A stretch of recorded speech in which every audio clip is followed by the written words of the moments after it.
জুলাই আন্দোলন দমাতে দেশজুড়ে কঠোর অবস্থান নেয় শেখ হাসিনার সরকার। পুলিশের পাশাপাশি র্যাব, আওয়ামী লীগ ও তাদের সহযোগী সংগঠনের নেতাকর্মীরা মাঠে নামেন আন্দোলন ঠেকাতে। ৩ সপ্তাহের দমন পীড়নে প্রাণ হারান অন্তত ১৪ শতাধিক ছাত্র জনতা, আহত হন প্রায় ২৫,০০০।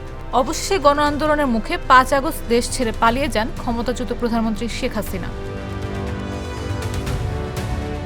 জুলাই হত্যাযজ্ঞের মাস্টারমাইন্ড হিসেবে সাবেক প্রধানমন্ত্রী শেখ হাসিনার বিরুদ্ধে সোমবার তদন্ত প্রতিবেদন দাখিল করে আন্তর্জাতিক অপরাধ ট্রাইব্যুনালের তদন্ত সংস্থা। এ মামলায় অভিযুক্ত করা হয়েছে সাবেক স্বরাষ্ট্রমন্ত্রী আসাদুজ্জামান খান কামাল ও সাবেক আইজিপি চৌধুরী আবদুল্লাহ আল মামুনকেও।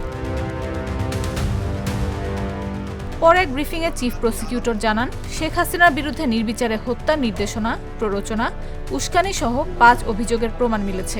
আসাদুজ্জামান খান কামাল ও চৌধুরী আবদুল্লাহ আল মামুনের বিরুদ্ধেও মিলেছে একই অপরাধের প্রমাণ। আমাদের যে তদন্ত রিপোর্টটি আজকে পেয়েছি সেটাতে আমরা প্রাথমিক যে দেখেছি যা কিছু পরিপূর্ণভাবে গো থ্রু করার জন্য, দেখার জন্য আমাদের সময়ের প্রয়োজন হবে। সেটা দেখেই আমরা পর্যালোচনা পূর্বক ফর্মাল চার্জ বা আনুষ্ঠানিক অভিযোগ দাখিলের ব্যাপারে কাজ করব। তো প্রাথমিকভাবে তার বিরুদ্ধে মূলত ৫টি অভিযোগ আনা হয়েছে। তাজুল ইসলাম বলেন, সরকারি স্থাপনা নিজেদের লোক দিয়ে আগুন লাগানোর নির্দেশ দিয়েছিলেন শেখ হাসিনা। তদন্তে এমন প্রমাণও মিলেছে। সুতরাং কার বিরুদ্ধে ইনভলভমেন্ট কিভাবে কতটুকু আছে সেই বিষয়টি এটা কেবলমাত্র ফর্মাল চার্জের মাধ্যমে যখন আদালতে দাখিল করব সেখানেই বলা হবে। এটা মিডিয়ার সামনে বলার বিষয় না, বলা যাবে না। রাজপথে চাপের কাছে বিচার করা যাবে না উল্লেখ করে আন্তর্জাতিক মানসম্মত বিচার করতে গেলে ততটুকু নেওয়া হবে বলেও জানান চিফ প্রসিকিউটর। আমাদের কোনো এফআইআর প্রয়োজন হয় না।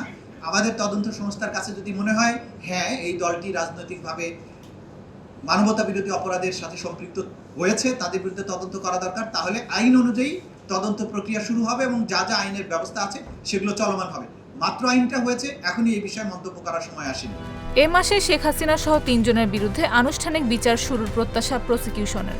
এ নিয়ে জুলাই গণহত্যার ২ মামলার তদন্ত শেষ হল। নাফিস আব্দুল্লাহ, জাগো নিউজ।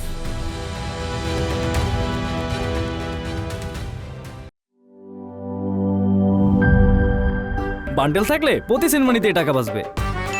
বিকাশ সেনমানি বান্ডেল কিনে জিতুন প্রতি লেনদেনে।